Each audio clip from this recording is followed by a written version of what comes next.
character, knowledge, confidence. SRK Higher Secondary School, Karikalambakkam. I love my school, SRK. Best of the best is SRK. Bright future means SRK. Quality education, SRK. Knowledge forever, love forever. Check friends to see for sure. Lovely teachers can promise them. What's the culture we will start them. I love my school, SRK. Best of the best is SRK. Bright future means SRK. Quality education, SRK. Admission is going on from pre-KG to 12th standard. Group A1A, Maths, Physics, Chemistry, Biology. Group A1B, Physics, Chemistry, Computer Science and Biology. Group A2, Maths, Physics, Chemistry and Computer Science. Group A3, Accountancy, Economics, Commerce and Computer Application. SRK Higher Secondary School, 45/7, Dilliyanur Main Road, Karikalambakkam, Puducherry 7. Hello students, good evening to all. Welcome back to our 12th commerce class. Okay, fine. In this class we are going to discuss about the stock exchange versus commodity exchange and recent development in stock exchange. Let us see the topic: stock exchange versus commodity exchange.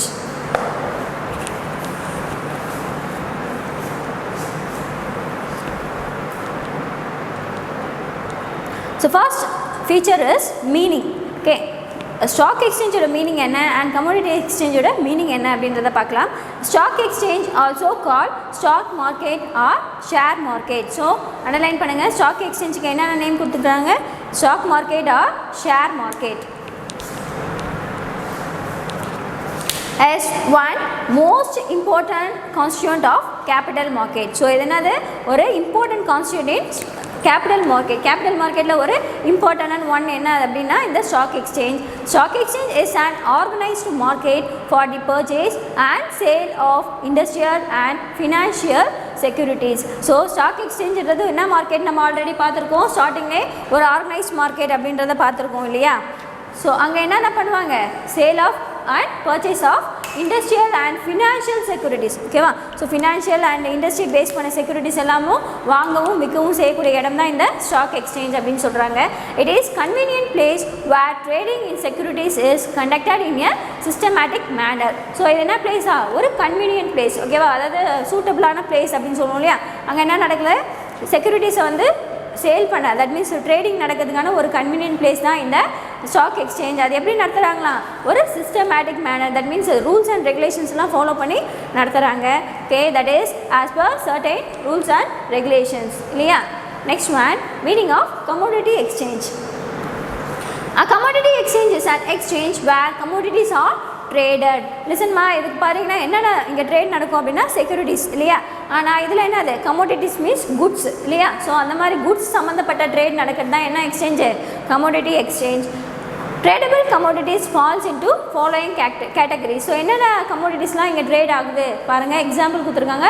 Like மெட்டல்ஸில் பாருங்கள் gold, silver, copper and energy. எனர்ஜியில் பாருங்கள் crude oil, கச்சா எண்ணெய் சொல்லுவோம் இல்லையா? So crude oil, natural gas, இயற்கை எரிவாயு இருக்கு இல்லையா? ஸோ அதான் நேச்சுரல் கேஸ் சொல்கிறாங்க. நெக்ஸ்ட் ஒன், அக்ரிகல்ச்சரும் வந்து இதுக்கு எக்ஸாம்பிளாக வருது. Rice, wheat, cocoa, livestock and meat. ஓகேவா? ஸோ இதெல்லாமே வந்து example of commodity exchange. Lean hog அப்படின்னா என்னென்னா பிக் இருக்கு இல்லையா? பன்னி சொல்லுவோம் இல்லையா? ஸோ அது வந்து ரொம்ப லீனாக இருக்கும் இல்லையா? ஒல்லியான பன்னி இருக்கு இல்லையா? அதை தான் வந்து லீன் ஹாக் அப்படின்னு சொல்லுவாங்க. லைக் கேட்டில் மீன்ஸ் இந்த கால்நடைகள்லாம் இருக்கு இல்லையா? ஸோ அதை தான் வந்து example of commodity exchange. And second feature is function. So இப்படி இந்த ஸ்டாக் எக்ஸ்சேஞ்ச்லேயும் அண்ட் கமோடிட்டி எக்ஸ்சேஞ்சோட ஃபங்க்ஷன்ஸ் எப்படி இருக்குது? Providing easy marketability. இதில் பார்த்தீங்கன்னா என்னது? Easy marketability. அங்கே செக்யூரிட்டிஸ் வந்து என்ன பண்ணலாம்? ஈஸியாக கேஷாக ட்ரான்ஸ்ஃபர் பண்ணலாம். அண்ட் செக்யூரிட்டி கேஷ் வேணும் அப்படின்னா செக்யூரிட்டிஸாக வாங்கிக்கலாம். ஸோ அந்த மாதிரி மார்க்கெட்டபிலிட்டியும் வந்து ஈஸியாக வந்து ப்ரொவைட் பண்ணுறாங்க. Offering hedging or price insurance services and liquidity to security. So இவங்க என்னென்னலாம் ஆஃபர் பண்ணுறாங்க அப்படின்னு பார்த்தீங்கன்னா ப்ரைஸ் இன்சூரன்ஸ். ஏன் அப்படின்னா இப்போ பார்த்தீங்கன்னா கமோடிட்டினாலே என்ன பண்ணுவாங்க? ஒரு சர்டைனிட்டி இருக்காது இல்லையா? ஃப்யூச்சரில் என்ன ஆகலாம், சடனாக இன்க்ரீஸ் ஆகலாம் ப்ரைஸ். லைக் ஆனியன் எடுத்துகிட்டா எப்படி ஆகுது, ஆனியனோட ப்ரைஸு ஸ்டார்டிங்கில் அதிகமாக இருந்துச்சு அண்ட் நடுவில் என்ன ஆகுது ரீசனபிளாக வந்தது அண்ட் அகெயின் என்ன ஆகுது ரைஸ் ஆகுது இல்லையா. ஸோ அப்போ அதை நம்மளால் சர்டைனாக சொல்ல முடியாது அதோட ப்ரைஸ் இப்படி தான் இருக்கும் அப்படின்றதால. ஸோ அதுக்கான ப்ரைஸ் இன்சூரன்ஸ் சர்வீசஸ் ப்ரொவைட் பண்ணுறாங்க. Not only that liquidity to security. So அதுக்கெல்லாம் வந்து லிக்விடிட்டி ப்ரொவைட் பண்ணுறது யார், இந்த commodity exchange. Okay, next one object. So stock எக்ஸ்சேஞ்சோட நோக்கம் என்ன, object is facilitating capital formation and making best use of capital resources. So உங்களோட ஆப்ஜெக்ட் என்னவா, கேபிட்டலை ஃபார்ம் பண்ணணும். ஓகே, நிறைய பேர்கிட்ட ஃபெசிலிட்டிஸ் ப்ரொவைட் பண்ணி அவங்க வந்து கேபிட்டல் ஃப்ரேம் பண்ணணும். நாட் ஒன்லி தட், அந்த மாதிரி கொடுக்கக்கூடிய அந்த கேபிட்டலை எப்படி தான் யூஸ் பண்ணணுமா, ஒரு மேக் இட் பெஸ்ட்டு யூஸ் பண்ணணும். அந்த ரிசோர்ஸஸ் கேபிட்டல் ரிசோர்ஸை நல்ல முறையில் வந்து பயன்படுத்தணும் அப்படின்னு சொல்கிறாங்க. அண்ட் கமோடிட்டி எக்ஸ்சேஞ்ச் பாருங்கள், object is facilitating goods flow through risk reduction. இவங்களோட நோக்கம் என்ன அப்படின்னா எந்த ஒரு ரிஸ்க் இல்லாமல் என்ன பண்ணணும், குட்ஸோட ப்ரொடக்ஷன் அதிகமாக இருக்கணும். ஓகேவா, நம்மளும் அப்படி தானே நினைப்போம், ரிஸ்க் வரக்கூடாது ஆனால் என்ன நம்மளோட சேல் வந்து அதிகமாக இருக்கணும் அப்படின்னு நினைப்போம் இல்லையா. ஸோ அதை தான் வந்து objective of commodity exchange. And fourth one is participants. So இதில் யாரெல்லாம் பார்ட்டிசிபென்ட்ஸ் இருக்காங்க, ஸ்டாக் எக்ஸ்சேஞ்சில் யார் இருக்கா, இன்வெஸ்டர்ஸ் அண்ட் ஸ்பெகுலேட்டர்ஸ் இருக்காங்க. அண்ட் கமோடிட்டி எக்ஸ்சேஞ்சில் பாருங்கள் producers, dealers, traders and a body of speculators. So இவங்களாம் வந்து இதில் participants. Next one period of dealing. So எவ்வளோ நாள் வரையும் இந்த டீலிங் நடக்கும் அப்படின்னு பார்க்கலாம். ஸ்டாக் எக்ஸ்சேஞ்சில் பாருங்கள் cash, ready delivery and dealings for account for a fortnight. fortnight means 15 days. ஓகேவா, ஸோ பாருங்கள் கேஷ் டெலிவரி உடனே நடக்கும். ஓகேவா, ஒன்ஸ் சேல் பண்ணோன்னா உடனே கேஷ் வந்துடும். ரெடி டெலிவரி அவங்களுக்கு உடனே கேஷ் கொடுத்தோன்னே அவங்களுக்கு என்ன பண்ணுவோம், செக்யூரிட்டிஸாக டெலிவரி பண்ணுறோம். நாட் ஒன்லி தட், அவங்களுக்கு எத்தனை நாள் வரையும் டைம் கொடுக்குறாங்க, 15 days வரையும் அந்த டீலிங்க்கு டைம் கொடுக்குறாங்க. Okay, in commodity exchange, instant cash dealings and a settlement period of 2 to 3 months for future market dealings. இதில் பார்த்தீங்கன்னா இன்ஸ்டன்ட் கேஷ் டீலிங் நடக்கும். உடனே என்ன பண்ணுறாங்க, ஒரு பொருளை கொடுத்து பணத்தை வாங்கிக்கிறாங்க. நாட் ஒன்லி தட், எவ்வளோ கொடுக்குறாங்களா மெச்சூரிட்டி பீரியட் 2 to 3 months வரையும் என்ன பண்ணுறாங்க, ஃபியூச்சர் மார்க்கெட் டீலிங்ஸ்க்கு அலோவ் பண்ணுறாங்க. Okay, and sixth point is articles traded. So என்னென்ன ஆர்டிகல்ஸ்லாம் இந்த ஸ்டாக் எக்ஸ்சேஞ்ச் அண்ட் கமோடிட்டி எக்ஸ்சேஞ்சில் ட்ரேட் நடக்குது, like industrial securities such as stock, bonds and government securities. So இந்த செக்யூரிட்டிஸ் டைப்ஸ்லாம் வந்து எதில் நடக்கும், ட்ரேடு நம்ம ஸ்டாக் எக்ஸ்சேஞ்சில். அண்ட் கமோடிட்டி எக்ஸ்சேஞ்சில் பாருங்கள் only durable graded goods having large volume of trade, price uncertainty and uncontrolled supply. So commodities அந்த பேஸ் பண்ணி என்னது, அதோட ப்ரைஸ் சொல்ல முடியாது, சர்டைனாக சொல்ல முடியாது. நம்ம சொன்னோம் இல்லையா எக்ஸாம்பிள் ஆனியனா, ஸோ அந்த மாதிரி அது இல்லாமல் அதோட கண்ட்ரோலும் சொல்ல முடியாது. சடனாக என்ன ஆகும், ஆனியனோட உற்பத்தி அதிகமாக இருக்கும், இல்லை அப்படின்னா சடனாக அது கம்மியாகலாம். ஸோ அந்த மாதிரி டியூரபிள் குட்ஸ் அந்த மாதிரி எல்லாமே சம்மந்தப்பட்டது தான் எதில் வருது, இந்த கமோடிட்டி எக்ஸ்சேஞ்சில் வருது. Next one speculations.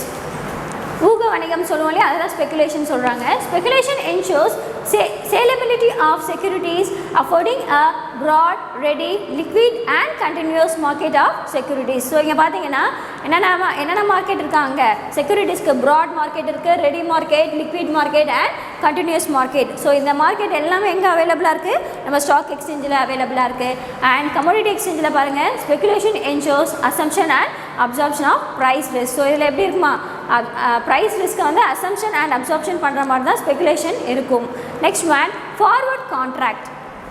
In stock exchange, forward dealings are simplified as securities are fully standardized. So பார்த்தீங்கன்னா ஃபார்வர்ட் டீலிங்ஸ் எல்லாமே எப்படி இருக்குமா, செக்யூரிட்டிஸை வந்து முழுமை அடைந்ததாக இருக்கணும். தட் மீன்ஸ் ஃபுல்லி ஸ்டாண்டர்டைஸ், முழுமைப்படுத்தப்பட்டதாக தான் இருக்கணும் செக்யூரிட்டிஸ் எல்லாமே. அப்படி இருந்தால் தான் என்ன பண்ண முடியும், நம்மளோட ஃபார்வர்ட் டீலிங்ஸ் ஈஸியாக இருக்கும். Next one standards are to be fixed for deliverable grades to facilitate future contracts. So இங்கே பார்த்தீங்கன்னா ஃபியூச்சர் கான்ட்ராக்ட்டுக்கு நிறைய ஈஸி பண்ணணும் அப்படின்றதுக்காக என்னென்ன ஃபெசிலிட்டிஸ் ப்ரொவைட் பண்ணுது, அவங்களோட டெலிவரி கிரேட்ஸ் வந்து எப்படி இருக்குமா, ஒரு ஸ்டாண்டர்டாக இருக்கணும். Not only that, fixed also. Okay, next one concerning. Concerning means ஒருங்கிணைத்தல் அப்படின்னு சொல்லுவோம் இல்லையா, அதை தான் வந்து கன்சர்னிங் சொல்கிறாங்க. as seller has to deliver the agreed securities, concerning is easy. So concerning மூலயமா என்ன பண்ணுறாரு, ஒரு செல்லரு அவரோட அக்ரீட் செக்யூரிட்டிஸை டெலிவரி பண்ணுறாரு. ஓகேவா, அது இங்கே ஈஸியான ஒன். ஆனால் இங்கே பாருங்கள் கமோடிட்டி எக்ஸ்சேஞ்சில் அது வந்து டிஃபிகல்ட்டான ஒன். அது மாதிரி செல்லர் என்ன பண்ண முடியாது, அவரோட டெலிவரி குட்ஸை வந்து ஈஸியாக டெலிவர் பண்ண முடியாது. So it is difficult in commodity exchange. And last one is price quotation. as regard forwarding dealings only one quotation is possible. பார்த்தீங்கன்னா இதில் எத்தனை கொட்டேஷன் தான் இருக்குதா? only one quotation. For example இதில் என்ன சொல்லுவாங்க? per share value அப்படின்னு சொல்லுவாங்க, per டிபெஞ்சர் வேல்யூ per சொல்லுவாங்க, ஒரு ஷேரோட வேல்யூ. அப்போ 10 ஷேர்னா நம்ம கன்வெர்ட் பண்ணிக்கணும். ஸோ per டிபெஞ்சர் வேல்யூ, அப்போ ஒரு டிபெஞ்சர் வேல்யூ தான் வந்து சொல்லுவாங்க இல்லையா? அது மாதிரி சொல்கிறதால இங்கே எத்தனை கொட்டேஷன் தான் possible? Only one quotation is possible. And in commodity exchange இங்கே என்னது? Multiple quotations R possible. So சொல்ல முடியாது இல்லையா ஒரு பொருளுக்கு விலை எவ்வளோ அப்படின்னு சொல்லிட்டு. அங்கே என்ன பண்ணுவாங்க? ஃபார் எக்ஸாம்பிள் ஒரு கிராம் தங்கம் அப்படின்னா இவ்வளோ விலை நம்மளுக்கு தெரியும். ஆனால் பல்காக குவான்டிட்டியாக வாங்க போகிற இடத்துல எவ்வளோ? ஒரு 10 கிலோ தங்கம் அந்த மாதிரி தானே வாங்குவாங்க. ஸோ அப்போ என்ன ஆகும்? quotation change ஆகும். So in commodity exchange for future dealings multiple quotations are possible. That's all. This is the stock exchange versus commodity exchange.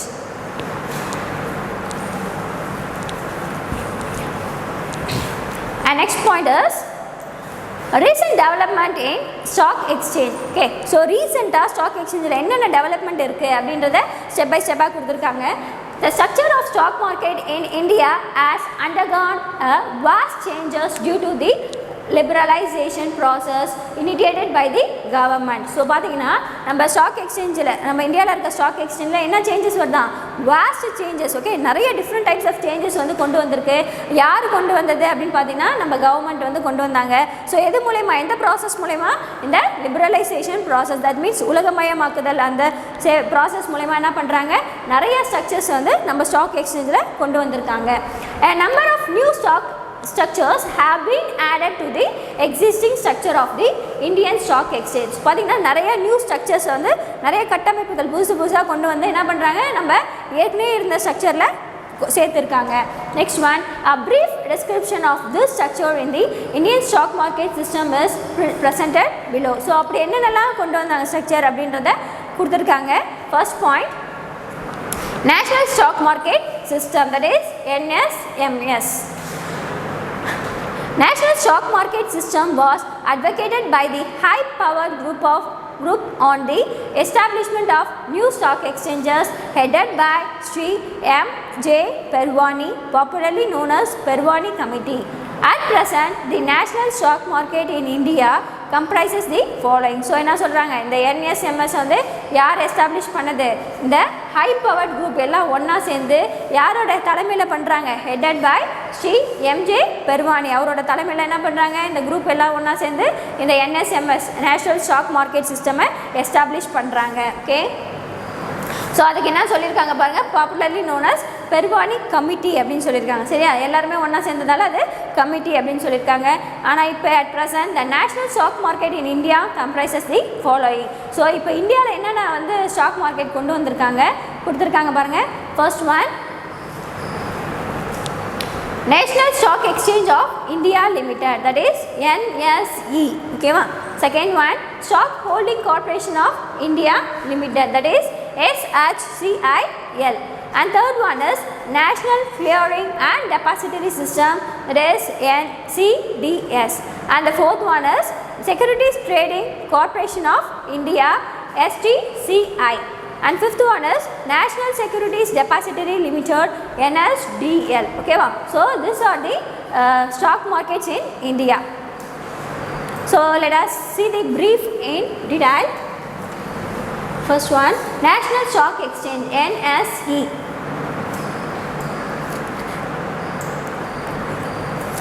NSE was incorporated in November 1992. So அப்போ இதை எப்போ வந்து எஸ்டாப்ளிஷ் பண்ணுறாங்க? 1992.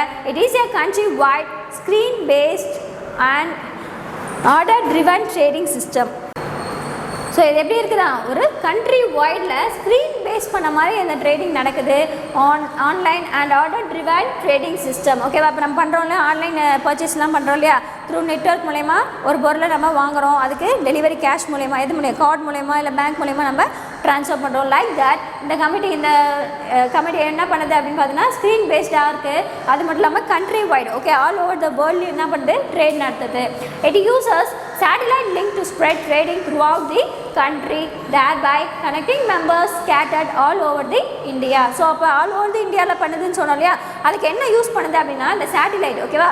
So satellite லிங்க்கை எல்லா இடத்துலையும் spread பண்ணி வச்சுருக்கு. ஸோ அது மூலயமா என்ன பண்ணுது, மெம்பர்ஸை கனெக்ட் பண்ணி அவங்க மூலயமா என்ன பண்ணுறாங்க, ட்ரேடிங்கை ரன் பண்ணுறாங்க. Through computer network, members orders for buying and selling within prescribed price or matched by central computer with each other and instantly communicate to the trading member. So என்ன பண்ணுறாங்க, எது மூலயமா வந்து ட்ரேட் பண்ணுறாங்களா, த்ரூ கம்ப்யூட்டர் நெட்ஒர்க் மூலயமா பண்ணுறாங்க. யார் பண்ணுறா, மெம்பர்ஸ் என்ன பண்ணலாம், அதில் ஆர்டர் பண்ணலாம் அண்ட் பை அண்ட் செல் பண்ணலாம். ஓகேவா? ஸோ இதெல்லாம் எது மூலயமா பாசிபிள் அப்படின்னு பார்த்தா சென்ட்ரல் கம்ப்யூட்டர் மூலயமா பாசிபிள். அது மட்டும் இல்லாமல் இன்ஸ்டண்ட்டாக என்ன பண்ணலாம், கம்யூனிகேஷன் அங்கே நடக்குது. லைக் எதை பற்றின கம்யூனிகேஷன் பார்த்தீங்கன்னா ட்ரேடிங்கை பற்றின கம்யூனிகேஷன். ஓகே, ஸோ இதெல்லாம் எது மூலயமா பண்ணுறாங்க, சேட்டலைட் லிங்கை ஸ்ப்ரெட் பண்ணி ஆல் ஓவர் த கண்ட்ரியில் என்ன பண்ணுறாங்க, மெம்பர்ஸை கனெக்ட் பண்ணுறாங்க. NSE has 2 segments. இதில் எத்தனை செக்மெண்ட் இருக்கா, 2. The first one is debt segment and second one is capital segment. So நமக்கு தெரியல, debt means அந்த கடன், அதுக்கான ஒரு செக்மெண்ட்டும் அண்ட் கேபிட்டல் மூலதனத்துக்கு ஒரு செக்மெண்ட்டும் இருக்குது. It has assured and transparent, screen based and user friendly trading of global standards. So இது எப்படிலாம் இருக்குது, வெளிப்படையான ஒன்று, அது மட்டும் இல்லாமல் ஸ்க்ரீன் பேஸ்டாக ஒன்று, அண்ட் அது இல்லாமல் யூசர் ஃப்ரெண்ட்லியாக இருக்குது நம்ம பீப்புள்ஸ்க்கு. Okay, it has revolutionised stock trading in India. So அது மட்டும் இல்லாமல் இது இந்த ஸ்டாக் ட்ரேடிங்கில் வணிகத்தில் வந்து ஒரு புரட்சியை வந்து உண்டாக்கியது அப்படின்னு சொல்கிறாங்க. And second point, Stock Holding Corporation of India Limited, that is SHCIL. The Stock Holding Corporation of India Limited is committed to speed up trading clearance and settlement services for securities and monetary instruments. So இது எதுக்காக உருவாக்குனாங்க அப்படின்னு பார்த்தீங்கன்னா இந்த கமிட்டியை to speed up trading and clearance and settlement services for securities. ஓகேவா? So ட்ரேடிங்கை வந்து ஸ்பீடாக நிறையா பண்ணணும், அதிக அளவில் பண்ணணும், அதுக்காகவும், அது மட்டும் இல்லாமல் அங்கே இருக்க செட்டில்மெண்ட், அவங்களுக்கு செட்டில்மெண்ட் பண்ணுற வேண்டிய வேலையெல்லாம் இருக்கு இல்லையா, அதுக்கு அண்ட் ஏதாவது ஒரு கிளியரன்ஸ் பண்ணணும், ஏதாவது ஒரு இஷ்யூ இருக்குது அதை கிளியர் பண்ணணும் அப்படின்றதுக்காக தான் என்ன பண்ணாங்க, இந்த கமிட்டியை எஸ்டாப்ளிஷ் பண்ணாங்க. SHCIL came into being in 1986. So எப்போ இது வந்து 1986 எஸ்டாப்ளிஷ் பண்ணது. SHCIL is the first depository participant registered with SBI and act as an agent of National Securities Depository. So underline this one. So எதுதான் first register ஆனது எஸ்பிஐயில் அப்படின்னு சொன்னால் இந்த SHCIL தான் என்னது ஒரு ஃபஸ்ட்டு பார்ட்டிசிபெண்ட்டாக இதில் எஸ்பிஐயில் ரெஜிஸ்டர் ஆனது. And act as an agent, not only that, இது எப்படியும் ஆக்ட் பண்ணுதான் ஒரு ஏஜெண்ட்டாக இருக்குது இந்த நேஷ்னல் செக்யூரிட்டி டெபாசிட்டரியில். Okay, it started its actual operation in 1988. அதோட ஆப்ரேஷன் எப்போ ஸ்டார்ட் ஆச்சு அப்படின்னு பார்த்தீங்கன்னா 1988 ஸ்டார்ட் பண்ணுச்சு. It as it's head office in Bombay and it's branches network covers Kolkata, Delhi and Chennai. So அதோட ஹெட் ஆஃபீஸ் எங்கே இருக்கா, பாம்பேயில் இருக்குது. அது மட்டும் இல்லாமல் அதோட பிரான்ச்சஸ் எங்கே இருக்குது பாருங்கள், கொல்கத்தா, டெல்லி அண்ட் சென்னை. ஸோ இங்கெல்லாம் அதோட பிரான்ச்சஸ் இருக்குது. So this is called SHCIL, Stock Holding Corporation of India Limited.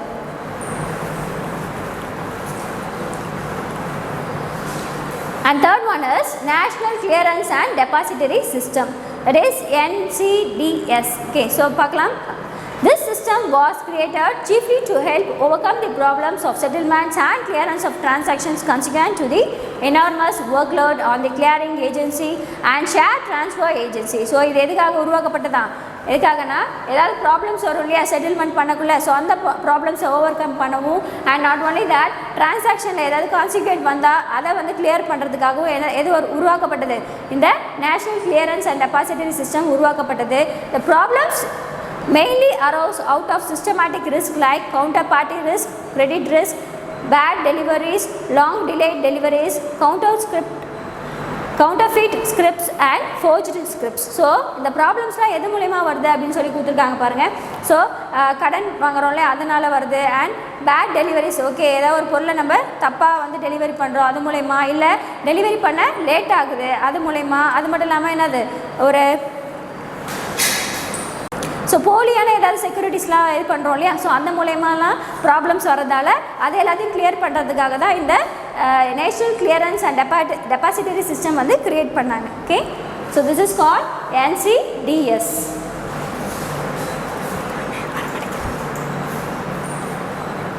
And the fourth one, Securities Trading Corporation of India, that is STCI. The Reserve Bank of India set up Securities Trading Corporation of India Limited in May 1994. So இதை யார் வந்து establish பண்ணது? Reserve bank of India பண்ணாங்க. எப்போ பண்ணாங்க? 1994 மேலே பண்ணியிருக்காங்க. So under the எது மூலயமா பண்ணுறாங்க? Provision of Indian companies act 1956 base பண்ணி பண்ணாங்க. ஸோ இதை பண்ணக்குள்ளே யாரெல்லாம் அது கூட ஜாயின் பண்ணாங்கன்னு பாருங்கள். Jointly with public sector banks and all India financial institution. So இதை எஸ்டாப்ளிஷ் பண்ணக்குள்ளே இந்த மாதிரி பப்ளிக் செக்டார் பேங்க்ஸும் இன்வால்வ் ஆனாங்க அண்ட் ஆல் இந்தியா ஃபினான்ஷியல் இன்ஸ்டிடியூஷனும் ஜாயின் பண்ணாங்க. ஓகேவா? ஸோ அவ்வளோதான். இதை யார் பண்ணது? ரிசர்வ் பேங்க் ஆஃப் இந்தியா பண்ணாங்க. எப்போ? மே 1994.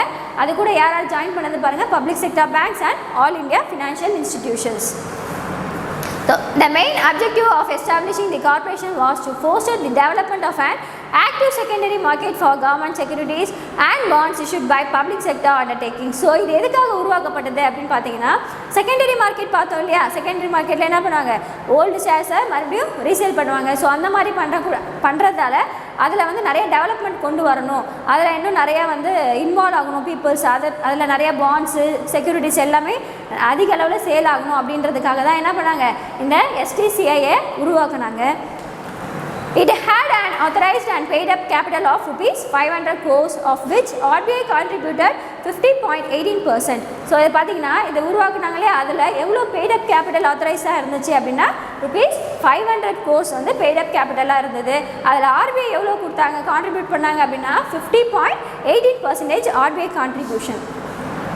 The RBI in December 1997 divested part of its equity in STCI in favor of the Bank of India, an existing shareholder of the company. Okay, என்ன சொல்கிறேன்? RBI என்ன பண்ணுறாங்கன்னா டிசம்பர் 1997 என்ன பண்ணாங்க? அதோட equity பார்ட்டை வெளியே எடுத்துட்டாங்க. எதுக்காக அப்படின்னு பார்த்தோன்னா in favour of bank of India, bank of இந்தியாவோட ஃபேவருக்காகவும் அண்ட் ஷேர் ஹோல்டர்ஸ், அந்த கம்பெனியில் இருக்க ஷேர் ஹோல்டர்ஸ்க்காகவும் என்ன பண்ணுறாங்க? RBI அவங்களோட பார்ட் ஆஃப் ஈக்விட்டியை வெளியே எடுத்துகிட்டு வந்துட்டாங்க. ஓகேவா? So this is called STCI.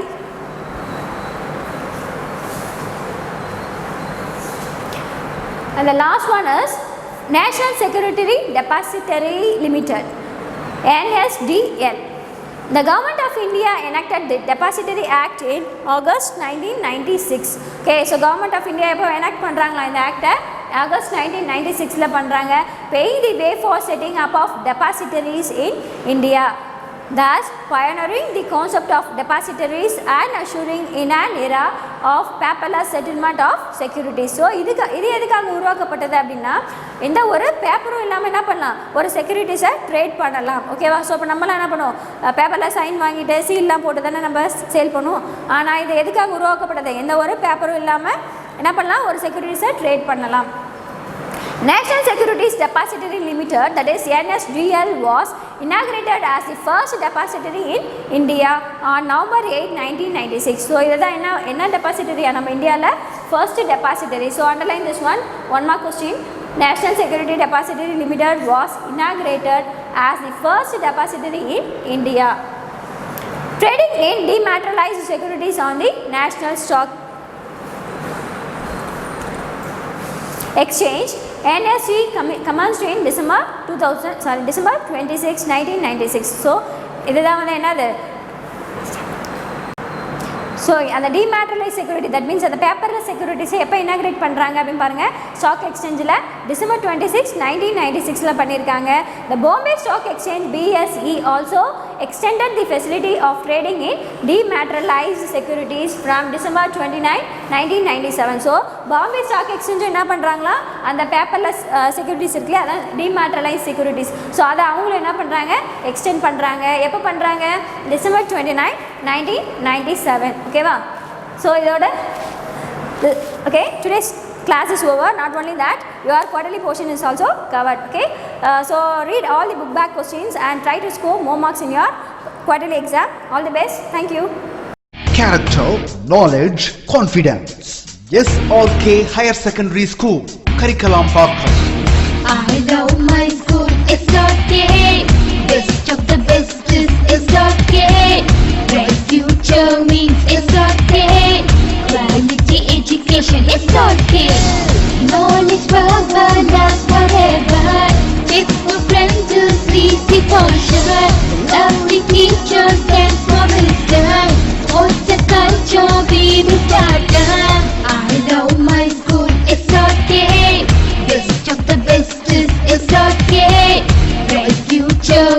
is okay.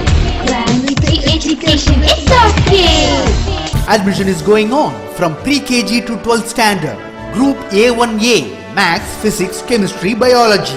Group A1B, Physics, Chemistry, Computer Science and Biology. Group A2, Maths, Physics, Chemistry and Computer Science. Group A3, Accountancy, Economics, Commerce and Computer Application. SRK Higher Secondary School, 45/7, Dillianur Main Road, Karikalambakkam, Puducherry 7.